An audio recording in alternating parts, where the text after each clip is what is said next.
everyone, and welcome to this Orlando Shakes special presentation, an interview with the creative team of this year's virtual PlayFest reading, Affinity Lunch Minutes. I'm Roberta Emerson, Director of New Play Development at Orlando Shakes, and on behalf of the entire Orlando Shakes team, the Basel-Kiene Family, enjoying City Beverages and presenting PlayFest 2021 with additional support from Frank Santos. Today, you will hear from Playwright, that is bringing his drama to life online virtual performance that will take place this Friday, November 5th at 7:30 p.m. So, without further ado, let's please welcome to the studio the main man behind Affinity Lunch Minutes, Playwright Nick Malakhow. Hello, Nick. Hello, good evening. How are you? I'm doing well. How are you?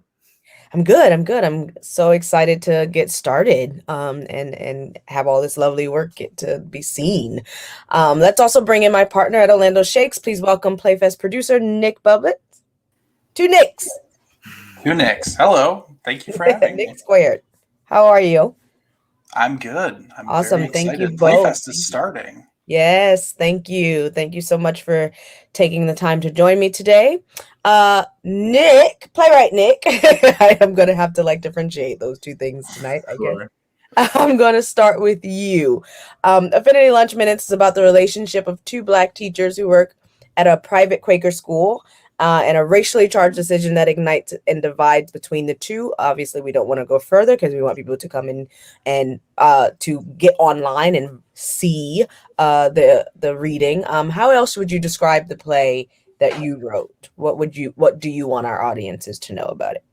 I think kind of from a broad general standpoint, in my opinion, the play is an examination of liberal and progressive institutions and an exploration of what happens when they are challenged with problems that need quick and immediate solutions. So when these institutions have structures in place to be thoughtful and considerate with their decision making, how are those decisions impacted, and can they make effective decisions, and can this institution function when the need is more urgent than the system allows for? Is there anything that inspired you to write this? Did anything happen that inspired? What fueled you to kind of write? Sure. Yeah, I guess I can talk both from a broad sense and then a very specific sense. I think from a broad sense, I'm very interested in looking at systems and structures and people who live kind of in between a variety of identities and communities.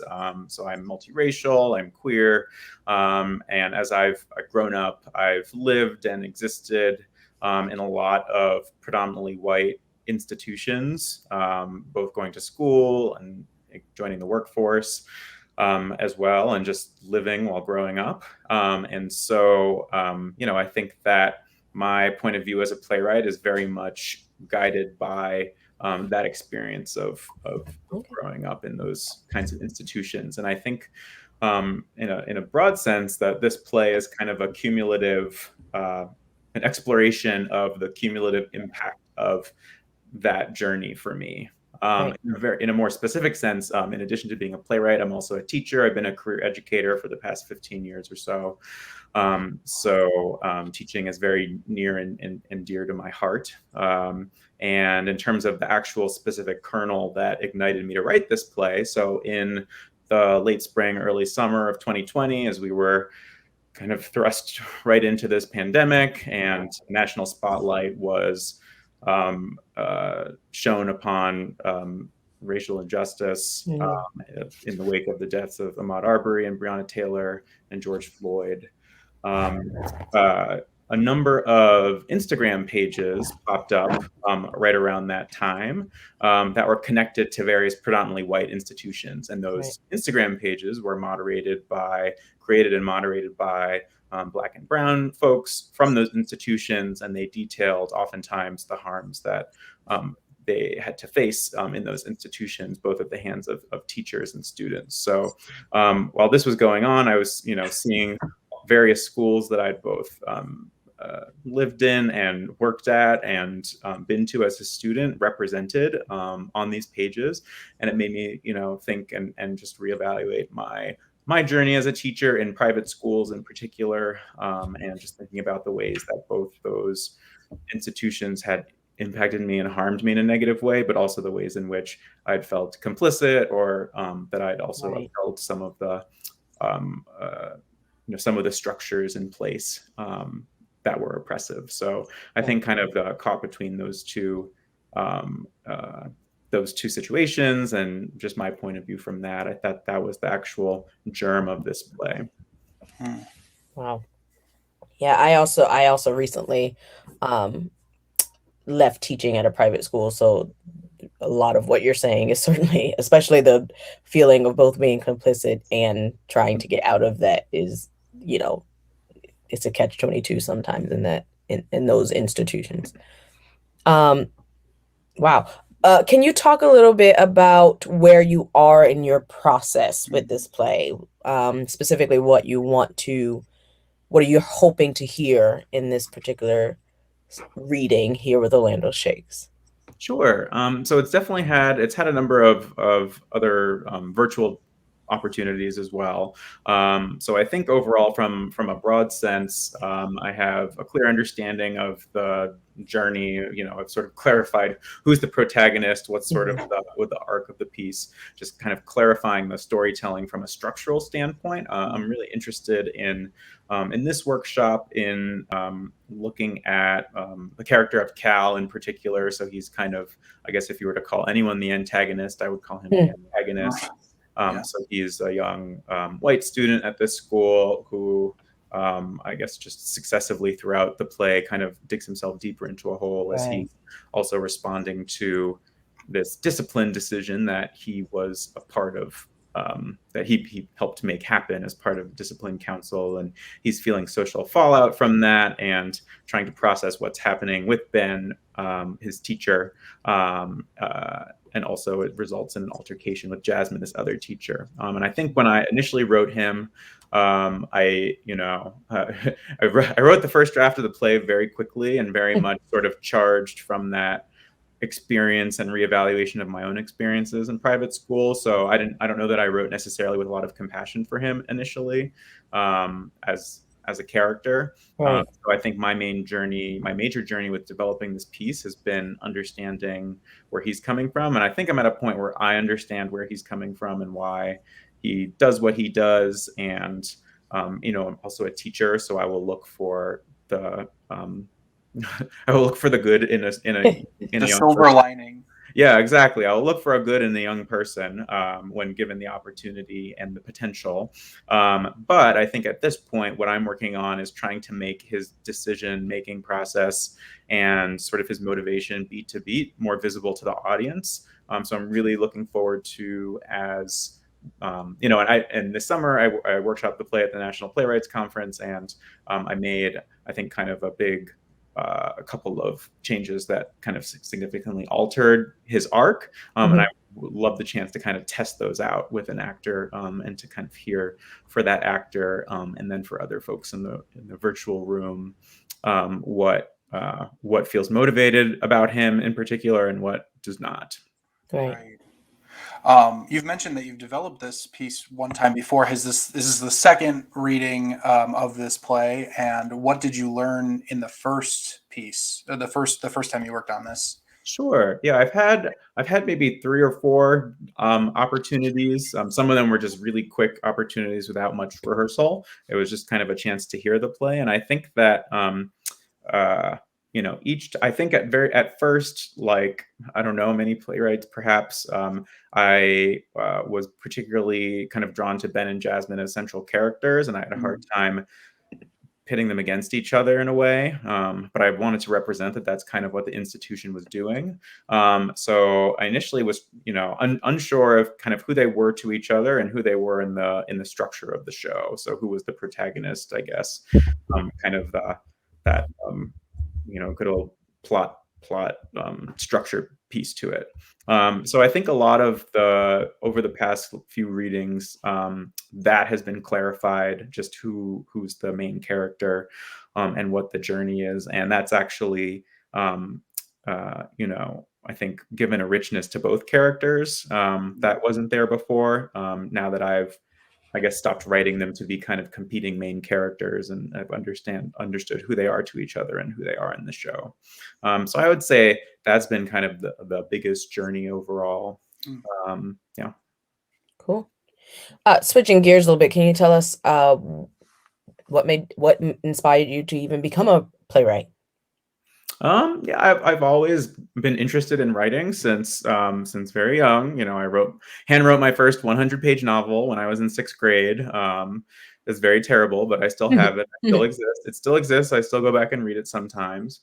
For inspiration. Yes, exactly. So I've always been interested in writing, and I was the kind of kid who, instead of going to summer camp, I would go to creative writing programs over the summer in middle and high school. So writing was always part of my identity, but so was actually, interestingly enough, most people don't say they want to be a teacher, but I knew when I was in high school that I wanted to be a teacher as well. So those two parts of my identity have kind of been dovetailing with one another in an interesting way. And then, through undergrad, I wound my way through all sorts of creative writing workshops, from fiction to poetry and then finally playwriting my senior year. And I guess I just found that way of telling stories felt most natural to me. Just telling stories and creating narrative and creating worlds through words was most effective in the action of dialogue. And I'd always been, a lifelong theater fan and grew up going to theater. And my mom was a theater professor, so it's very much something that's in our family and very much supported. Awesome. And so, I that senior year of college, I decided, okay, this is the kind of writing I would be interested in doing.